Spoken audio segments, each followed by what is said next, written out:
ನಮಸ್ಕಾರ ಎಲ್ಲರಿಗೂ ಸ್ಪಂದನಾಸ್ ರೆಸಿಪಿ ಚಾನಲ್ಗೆ ಸ್ವಾಗತ. ಇವತ್ತು ನಾನು ಸ್ಟ್ರಾಬೆರಿ ಮಿಲ್ಕ್ ಶೇಕ್ನ ಮಾಡ್ತಾಯಿದ್ದೀನಿ. ಇದನ್ನು ಹೇಗೆ ಮಾಡೋದು ಅಂತ ನೋಡ್ಕೊಂಬರೋಣ ಬನ್ನಿ. ನಾನಿಲ್ಲಿ ಅರ್ಧ kg ಆಗುವಷ್ಟು ಸ್ಟ್ರಾಬೆರೀಸ್ನ ತೊಗೊಂಡಿದ್ದೀನಿ.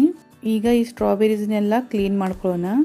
ನೋಡಿ, ಈ ಥರ ಅದ್ರ ಮೇಲಿರೋ ಎಲೆನೆಲ್ಲ ತೆಗೆದು ಚೆನ್ನಾಗಿ ನೀರಲ್ಲಿ ತೊಳೆದ್ಬಿಟ್ಟು ತೊಗೊಳ್ಳೋಣ.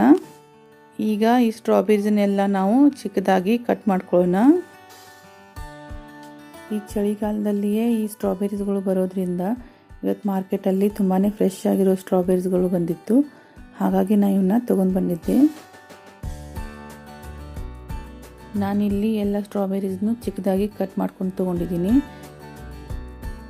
ಈಗ ಇದನ್ನು ಮಿಕ್ಸಿ ಜಾರಲ್ಲಿ ಹಾಕ್ಕೊಳ್ಳೋಣ. ಈಗ ಇದಕ್ಕೆ 1 ಕಪ್ ಆಗುವಷ್ಟು ಸಕ್ಕರೆನ ಸೇರಿಸ್ತಾ ಇದ್ದೀನಿ. ನಿಮಗೆ ಜಾಸ್ತಿ ಸಿಹಿ ಬೇಕಾದರೆ ಇನ್ನೂ ಸ್ವಲ್ಪ ಸಕ್ಕರೆನ ಆ್ಯಡ್ ಮಾಡ್ಕೋಬಹುದು.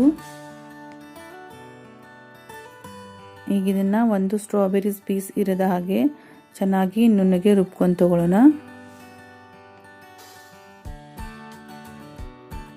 ಈಗ ಇದನ್ನ ಚೆನ್ನಾಗಿ ರುಬ್ಬಿದ ನಂತರ ನೋಡಿ ಇದು ಎಷ್ಟು ಚೆನ್ನಾಗಿ ಕಾಣ್ತಿದೆ.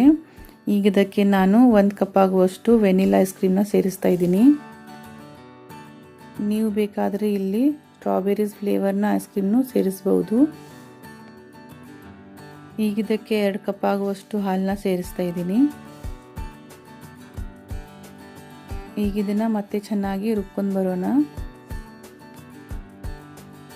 ಈಗ ನಮಗೆ ಬೇಕಾಗಿರೋ ಸ್ಟ್ರಾಬೆರಿ ಮಿಲ್ಕ್ ಶೇಕ್ ರೆಡಿ ಆಯಿತು.